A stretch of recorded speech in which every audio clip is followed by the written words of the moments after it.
A merchant priest. I want to talk about this. I mentioned this in the article. The word priest comes from the ancient Greek, presbyterios. Simply means elder. It had no religious connotation whatsoever. It was simply an elder, somebody that has been around for a while. Okay? And because they were elder, because they had been around for a while, they not only were assumed to have, but in many cases they did have some wisdom. They had seen things, they had experienced things, and they could actually serve in a mentoring role and actually kind of, wave people off if it looked like they were getting ready to run over a cliff or something, okay? When we put this in the context of a business, merchant priest is a business leader acting in the role of an elder, a sage, who serves as kind of a mediating agent between individuals, humans, their businesses, and what we're calling spirit. Now, I use some examples in the article. Howard Schultz. I've done some work with Howard. I spent about 5 years working with Starbucks. He is actually, for me, an example of a merchant priest. He has a vibrational state, that elevates people around him to seeing things and thinking of things in a different way, particularly as it applies to how business is conducted. How business is conducted. When Starbucks was having difficulty a couple of years back, and I had worked with their former CEO at the time with his team, and then Howard came back in, and there was a whole backstory to how all of this happened. But the interesting thing was, from Howard's perspective, the employee body, everybody in the company, had lost connection to the spirit of the company, what made the company unique and different.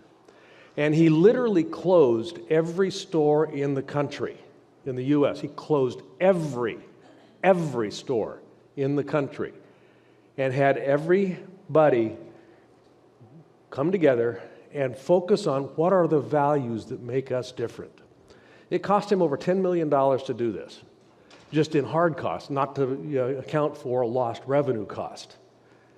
Wall Street thought he was crazy.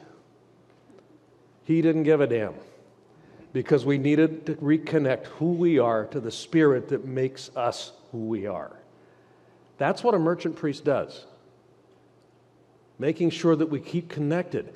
Starbucks, in my experience, and I'm just using Starbucks as an example right now, they are a mission that happens to be a business.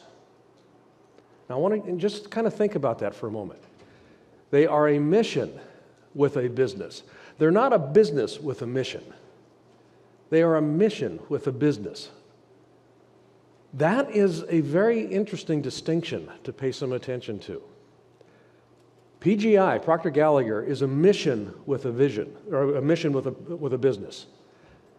Yeah, when we're going to talk about this in just a moment here, going a little bit deeper. The mission of your company is where the spirit of the company lives. The business is how that gets expressed. The business is how that gets expressed. You're a mission with a business. And what happens over time, and that's how most companies start out, by the way, is with an idea that the founder has to make a difference. They want to do something that enhances the quality of life. I've got a product or a service that I think is really cool, and I want to offer it out there because I think it will make a difference. It will make a difference to my family. It'll make a difference to the people that buy it. And as the organization begins to grow, the business begins to dominate. The focal point shifts. And now we become a business with a mission, and the mission oftentimes becomes to make money. So there's a morphing that kind of goes on that gets us away from the spirit of who we are. Does that make sense? This is how a lot of businesses actually end up dying, is because they forget what connected them to why they were doing what they were doing. You want to be a mission with a business, not a business with a mission. If you put the mission in front, it becomes the focal point. Energy follows attention. And if the business is the attentive focus, everything is going to be organized around the business, not the mission. Big difference. Very big difference here.